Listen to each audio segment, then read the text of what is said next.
Hello, Hugo. How's it going? Today is the 18th of January 2020. And today I spoke to you twice on the phone. So you tried to phone me. Uh, you used your car's telephone and you phoned me. And then we spoke for about 10 minutes and you just gone to Eon and you were walking home and you were telling me about you got two gaja gaja and you had a lovely time. And you also told me that you had a burger and chips. And you never used to like chips when you lived in England, but now you do, and you like hamburgers from McDonald's, and that was nice to hear too. Because although they might not always be good for you, they are tasty, so it's good. Okay. Oh, and also the reason why you really wanted to phone me was asking me about Golden Week because hopefully I'm coming to Japan in May. But I don't know whether or not I'll be able to make that day or not. But now that I know you want me to be there, I'll try my best to do that. I can't promise, but I'll try. Anyways, right. Here we go. Here's today's story, or today's chapter, I should say. So we are moving on to chapter 12. And today's chapter is called Peter's First Battle, and it starts like this. While the dwarf and the white witch were saying this, the beavers and the children were walking on hour after hour into what seemed a delicious dream. Long ago they had left the coats behind them, and by now they had even stopped saying to one another, "Look, there's a kingfisher," or "I say, bluebells," or "What was that lovely smell?" or "Just listen to that thrush." They walked on in silence, drinking it all in, passing through patches of warm sunlight into cool green thickets, and out again into wide mossy glades where tall elms raised the leafy roof far overhead, and then into dense masses of flowering currant, and among hawthorn bushes where the sweet smell was almost overpowering.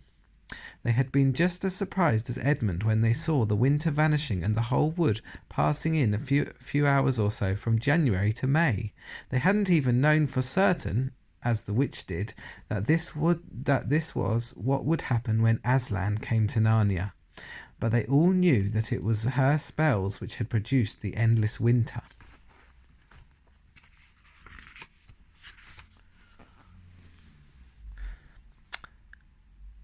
And therefore they all knew when this magic spring began that something had gone wrong, and badly wrong, and with the witch's schemes.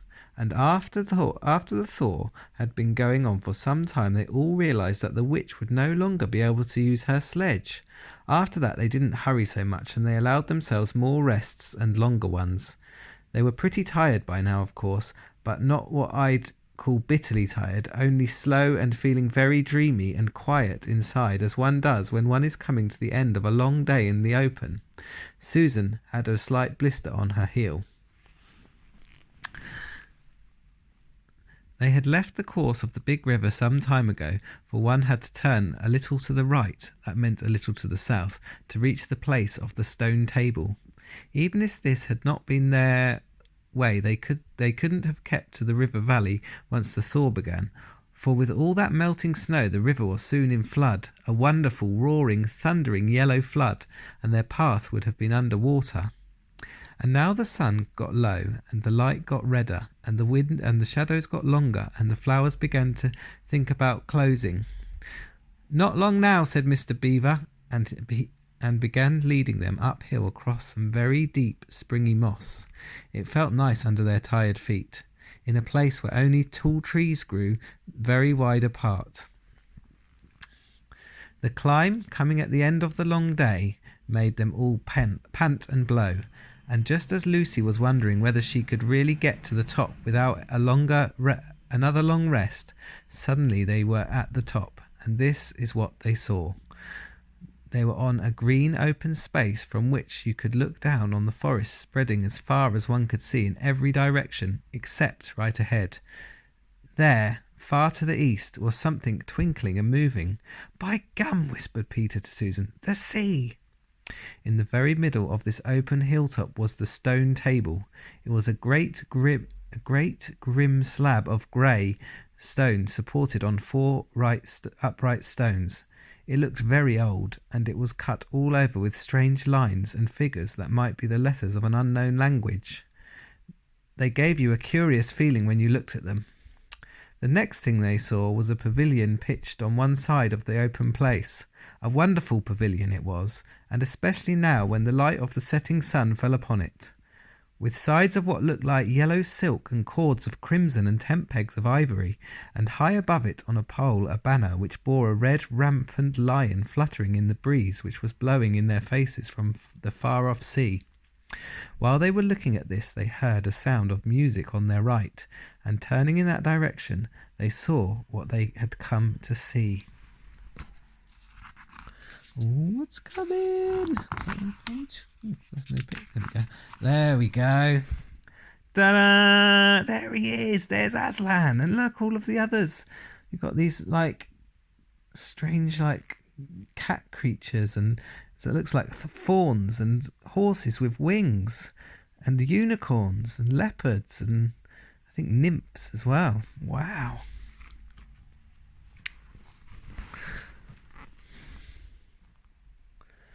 Aslan stood in the centre of a crowd of creatures who had grouped themselves around him in the shape of a half moon. There were tree women and well women, dryads and naiads, as they used to be called in our world, who had stringed instruments. It was they who made the music. Where are these? There they are, dryads and naiads. Where are we? There were 4 great centaurs. Those are normally men that are horses as well. I guess. Can you see the centaur there in the middle of the picture? Next to the unicorn. There's one centaur, and there's another one, and there's another one, and there's another one. And what else do we have?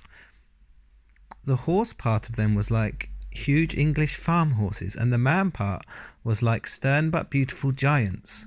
There was also a unicorn, which we just saw. There he is.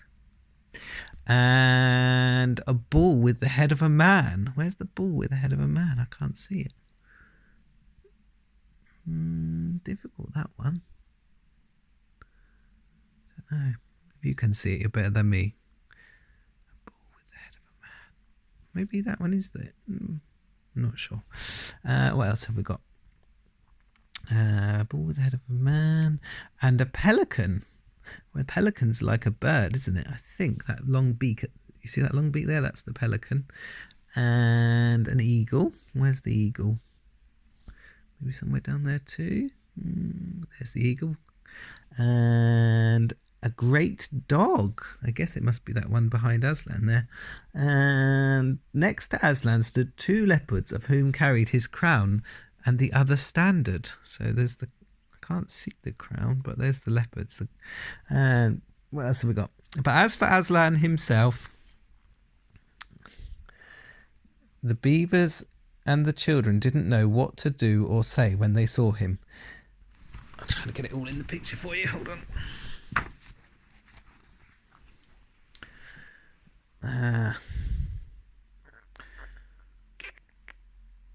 People who have not been in Narnia. People who have not been in Narnia sometimes think that a thing cannot be good and terrible at the same time. If the children had ever thought so, they were cured of it now. For when they tried to look at Aslan's face, they just caught a glimpse of the golden mane and the great, royal, solemn, overwhelming eyes, and they found they couldn't look at him and went all trembly. "Go on," whispered Mr. Beaver. "No," whispered Peter, "you first." "No, sons of Adams and before animals," whispered Mr. Beaver back again. "Susan," whispered Peter, "what about you?" Everyone's scared of seeing Aslan, aren't they? "Ladies first." "No, you're the eldest," whispered Susan, and of course the longer they went on doing this, the more awkward they felt. Then at last Peter realised that it was up to him. He drew his sword and raised it to the salute, and hastily saying to the others, "Come on, pull yourselves together," he advanced to the lion and said, "We have come, Aslan."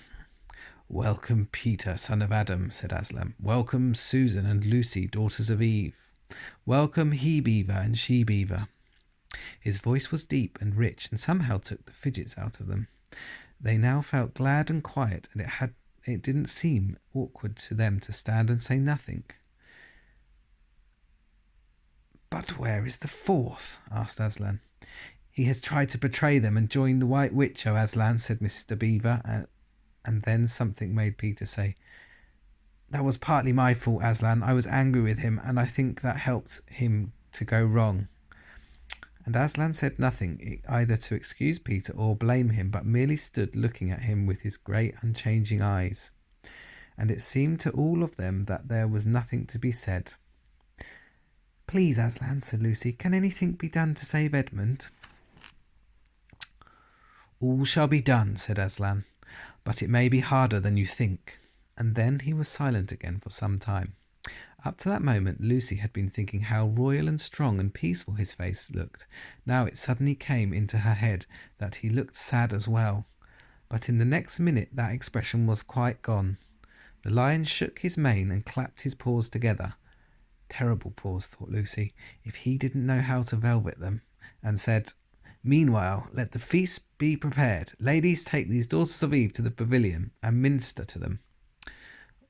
When the girls had gone, Aslan laid his paw, and though it was velvet, it was very heavy, on Peter's shoulder, and said, "Come, son of Adam, and I will show you a far-off sight of the castle where you are to be king."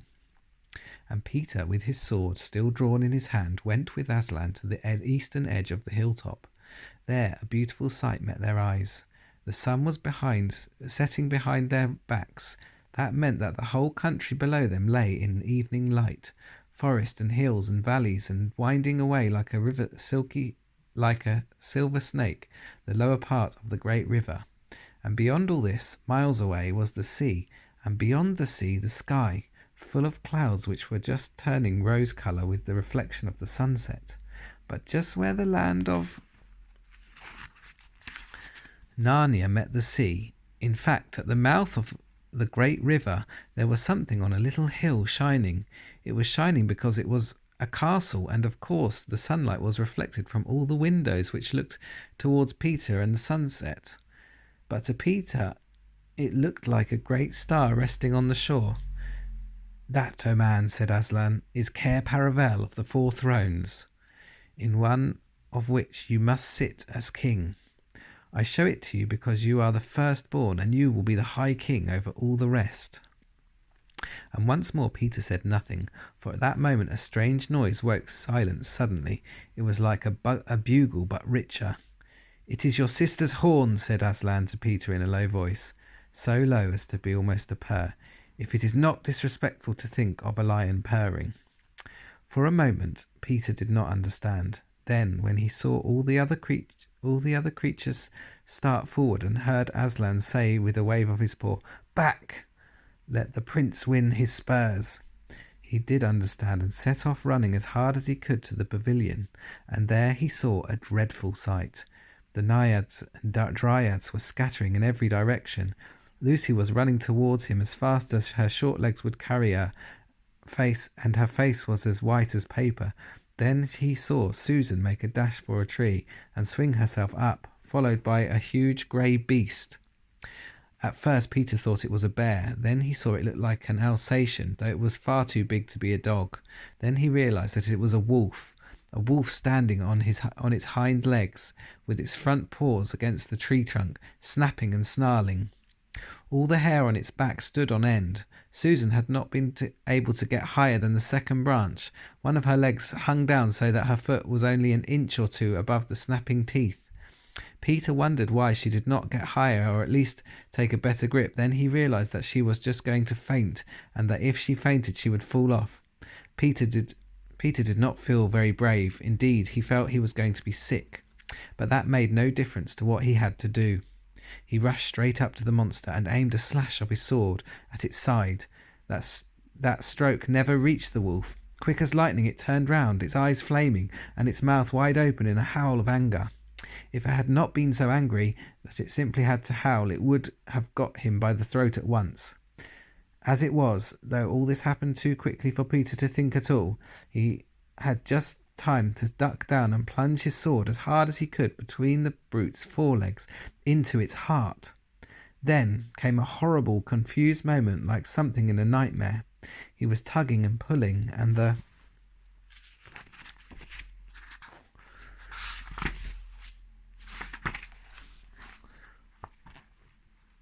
wolf seemed neither alive nor dead, and its bared teeth knocked against its forehead, and everything was blood and heat and air.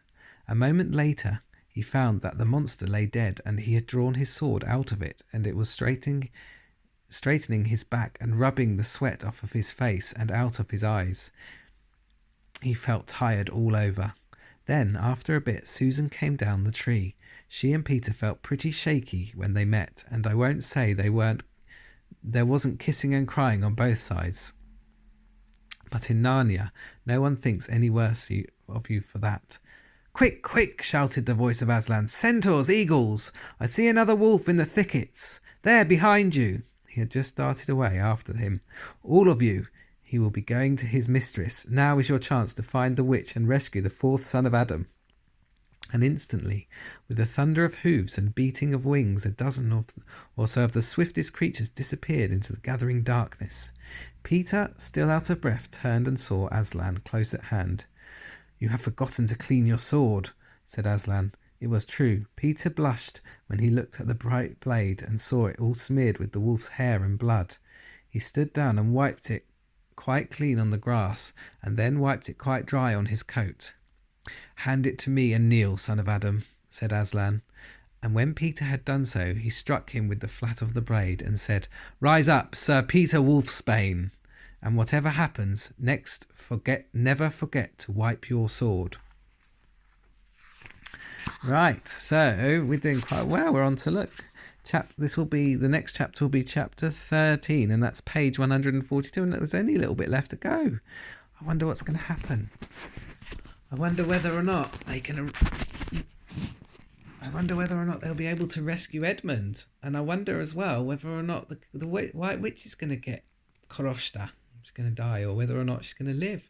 And I wonder whether or not they'll get to Cair Paravel and sit on their thrones and be the four kings and queens. Well, that's for another time. I hope you enjoyed it, and I hope everything's going well for you in Japan. I love you lots. Bye.